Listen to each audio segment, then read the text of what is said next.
Hi, in this video I'll be showing you how to change colour. We'll be using knit stitch or garter stitch as the texture is called, but this technique works for other stitch types as well.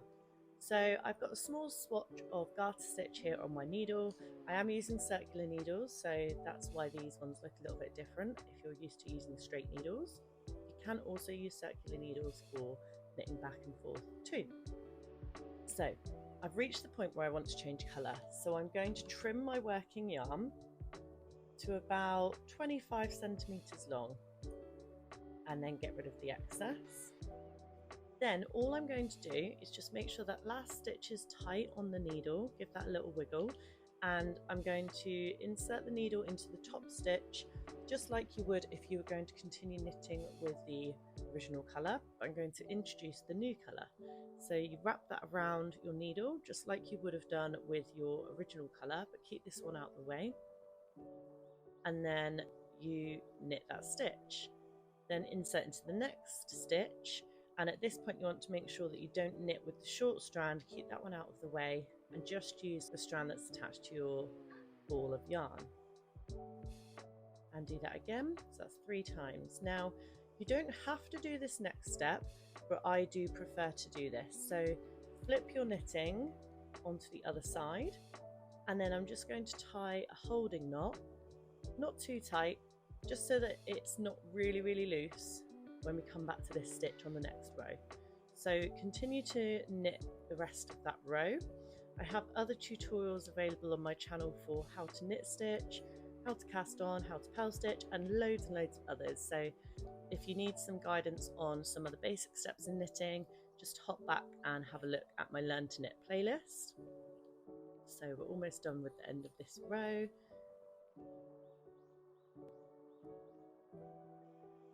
Okay, so you can see there that we've successfully changed colour, and on the back you can see that there is almost what we would call a seam. So for us, this is going to be our good side, or sometimes called the right side, and this side is going to be the wrong side. So this would be the inside of a jumper maybe, or something like that. It's worth noting that when you change colour with garter stitch, there will always be one side that has the 2 changeover of colours there. So that's just something to bear in mind. You can make sure that all of your seam sides are on the same side by changing colour on the same edge. So for example, where we've changed colour on this edge, make sure you always change colour on the same edge. If you change colour on this edge, you'll have the opposite effect. So we're going to go ahead and knit the next row, and I'll just show you what happens when you get to the end and you meet up with those stitches where you changed colour originally.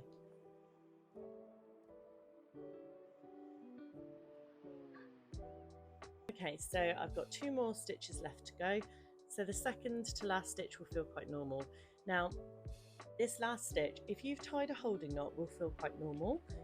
If you haven't tied a holding knot, this stitch will be quite loose, so it could be right out here.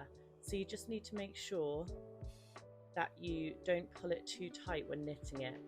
Then I would also give your 2 strands a little tug again, and just if you have got a knot, just tighten that knot up. When you finish your piece, you'll have ends to weave in here. So I do have a video on how to weave in ends, so I'll pop a little card on the screen now for you, and I'll pop the link in the description. But when you weave in your ends, you want to make sure that the yellow gets woven into the yellow side, purple gets woven into the purple side, just to really disguise those ends. And that's how to change colour in knit stitch. Hope you've enjoyed. Bye.